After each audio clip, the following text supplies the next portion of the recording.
Hi everyone, welcome back in my YouTube channel. And in this video, we are going to solving a real life thermodynamics problem, and it's about a student dormitory kitchen. And all this problem is regarding the energy balance equations.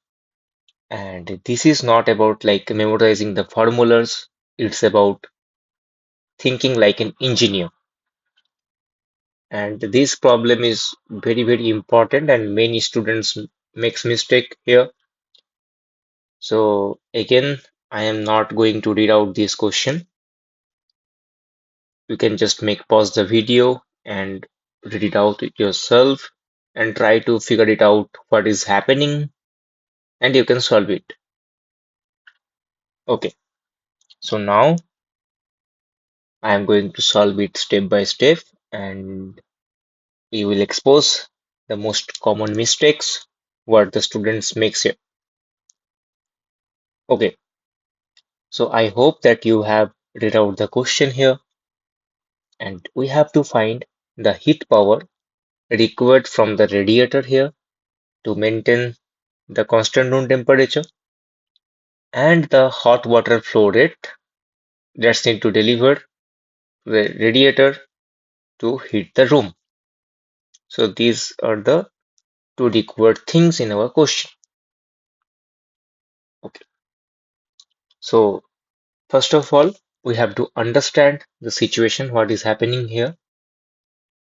Just imagine that is a small kitchen and the music is playing on a hi-fi system and food is cooking on a grill and refrigerator is running and heat is escaping through one exterior wall. Despite all this, the room temperature stays fixed at 20 degrees Celsius. Here it's mentioned.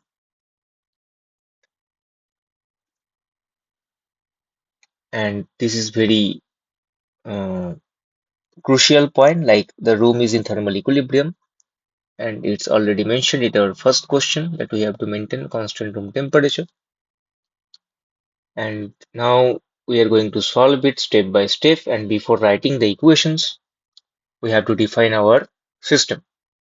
So the system is our entire room.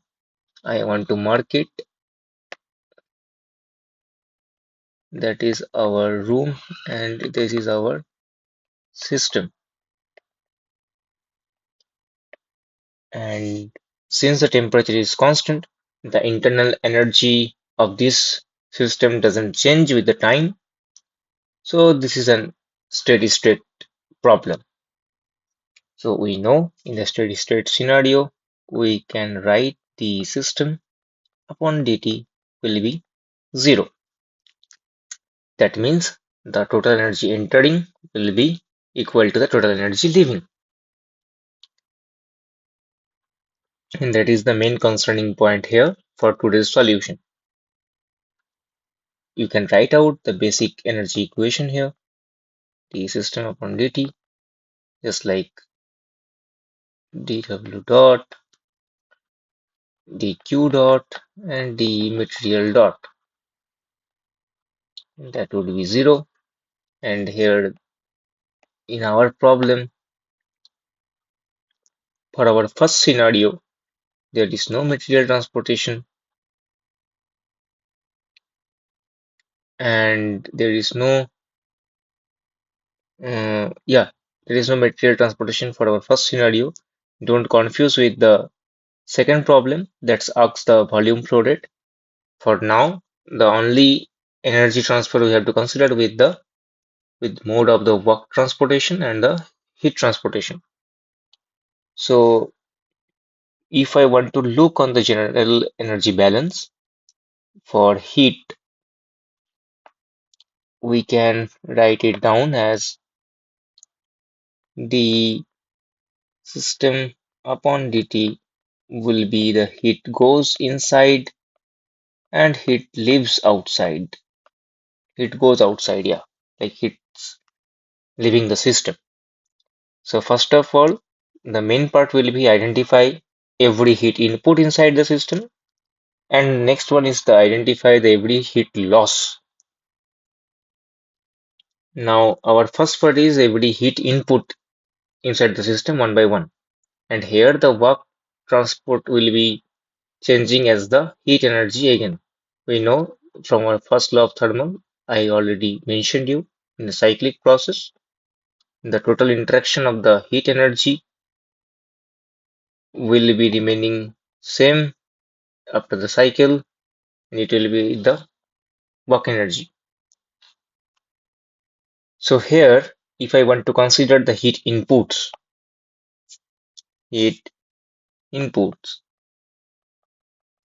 our first concerning point, Q in, it will be hi-fi system here, as mentioned in the problem. So the electric power is 0.22 kilowatt.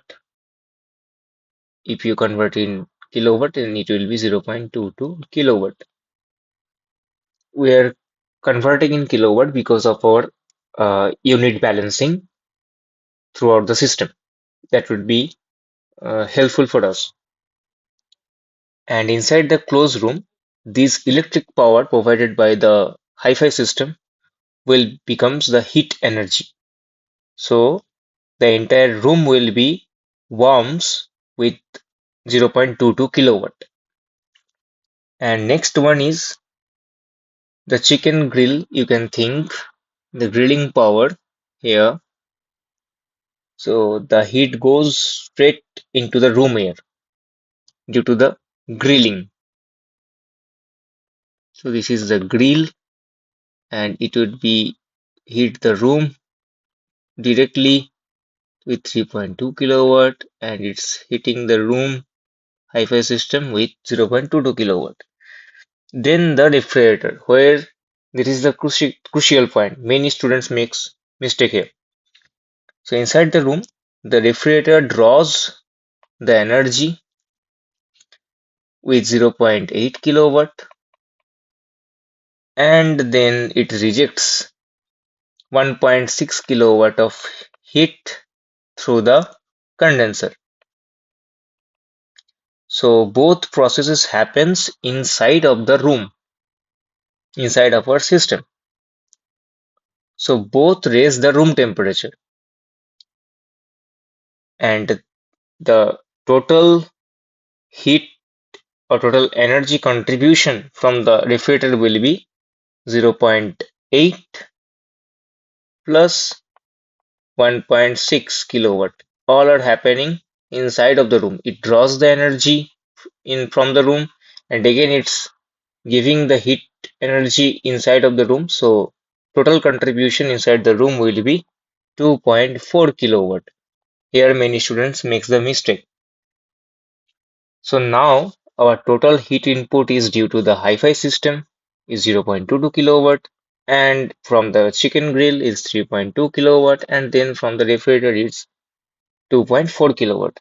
If you sum up all these, then you will get, I am writing down the power of hi-fi plus power of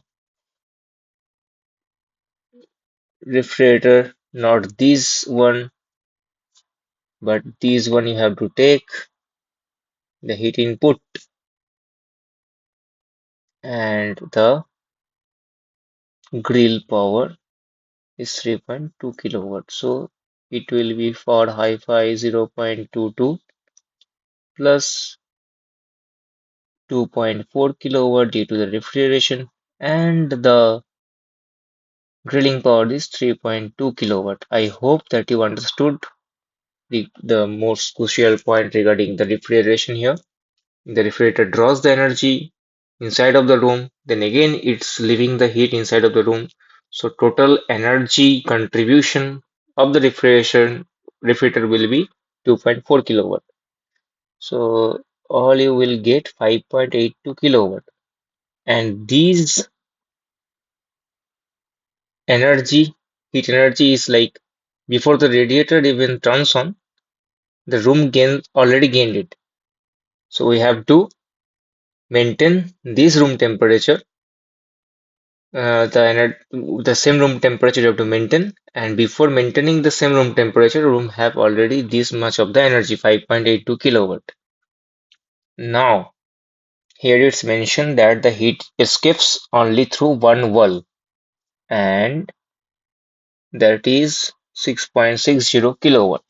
So we can write out the Q loss here is 6.60 kilowatt. Heat loss rate is 6.60 kilowatt, and all others wall are insulated, so we will ignore them. Now, these energy balance will be, we have to do it from here. That will be ultimate zero. So now we are adding heat through in the room with radiator. So Q dot heat radiator plus heat input Q dot in, we are writing as 5.82.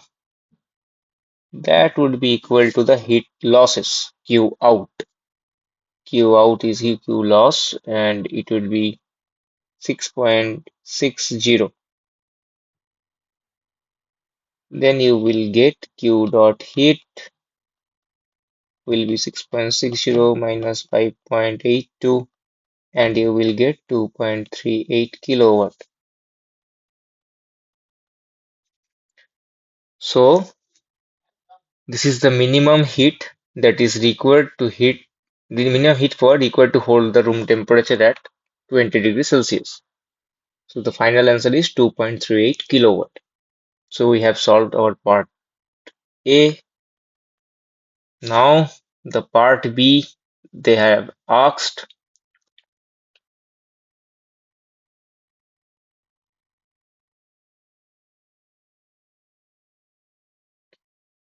yeah, so we have to find out the volume flow rate to maintain this room temperature. So how we will solve that? So now we have to convert the heat into the water flow.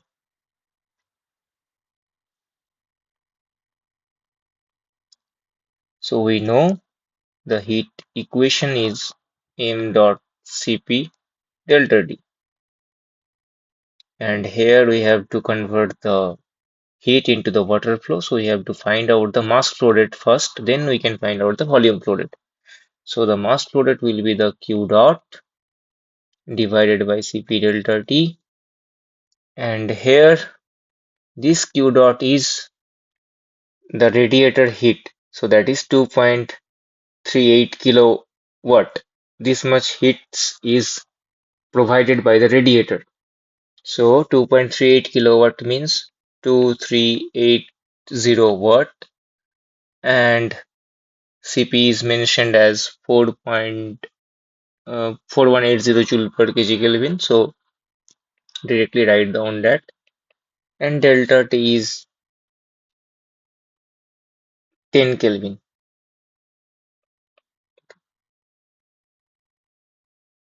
So write down the, sorry, it's lagging.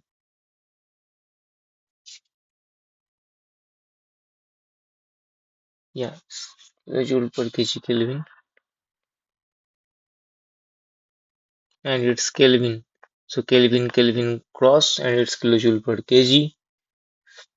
Mm, and watt means kilojoule per second. So kilojoule, kilojoule cancel, and it will be again kg per second. So the mass flow rate will be 0.0569 kg per second. And yeah, now you can find out the mass flow rate. You can convert it in the volume flow rate. So the volume flow rate will be V dot equal to mass flow rate divided by the density. We know density means mass upon volume. So here volume is mass upon density, but in the form of the flow rate. So We already figured it out. The mass flow rate is 0.0569 kg per second, and density here is mentioned as 1000 kg per meter cube.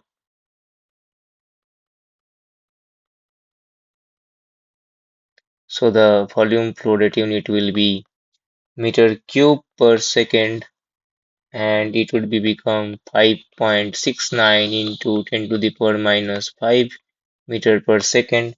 But they have asked the question in the form of liter per hour. So now if you want to convert it in liter per hour, then you have to convert meter cube into liter, then you have to multiply it by 1000. And now if you want to convert it in form of hour, then you have to divide it by 3600.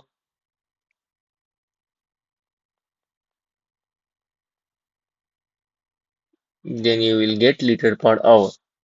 So the final answer will be 204.98 liter per hour. Thank you.